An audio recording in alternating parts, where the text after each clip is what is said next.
Assalomu alaykum qadrdonlar, hammangizga juma yo'q muborak bo'lsin. Uzr kech bo'lganda yana video rejimga chiqib qoldim. Xo'p, qadrdonlar, mana ko'ryapsizlar, guruhim juda ham faol ketyapti, ehsonni qilyapti. Xo'p, qadrdonlar, men sizlarning oldingizga bir maslahat bilan yuzlandim. Maslahat shuki. Xo'p, qadrdonlar, bilasizlarmi, har bitta inson kechqurun uxlashdan oldin bir o'zining oldiga bir maqsad qo'yib uxlaydi. Ertalab bir maqsad bilan uyg'onadi. O'shaning uchun biz ham oldimizga bir maqsad qo'yaylik. Ya'ni qanaqa maqsad? Maqsad shuki, shu singlimiz sog'ayib ketguncha to'xtamaslikka. Ehson qilish kerak bo'lsa, ehson qilishga.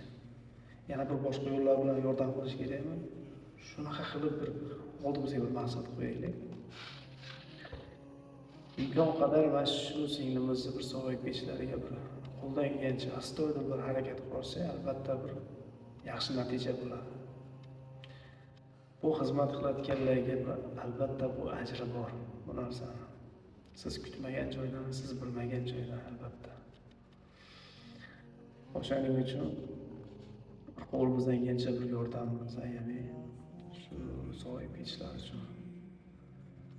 Shu kunlarda ilohim bu hayotda emas, shularda ko'rgandek bo'lib o'tkazib ketadigan bir vaziyatda qoldirsak, juda zo'r bo'lardi lekin. Imkon qadar. Endi hammamiz bir yoqadan bir bosh chiqarib, qo'lni qo'lga berib, bir harakat qilsak, albatta yaxshi bo'lardi. Chunki bularning hozir bir farzandlari bor, bir oilalari bor, onalari bor. Bular ham ular uchun farzand. Chunki farzand faqat oldinga yurish kerak. Ota-onasi tirikmi faqat oldinga yurish kerak. Chunki misol uchun sizning ham farzandingiz bordir, qizingiz bordir, opangiz bordir, onangiz bordir. Endi bunaqa bir kunlar boshiga tushmasin.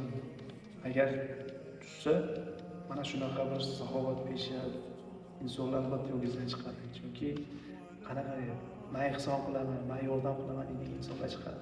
Siz shu yo'lni tanlang, shuni siz maqsad qiling, albatta yaxshi bo'ladi. O'shaning uchun imkon boricha to'xtamaydi qadrdonlar. Hammalaringizga katta rahmat. Yaxshilab boringlar. Yana bir bor juma yo'lida. Rahmat.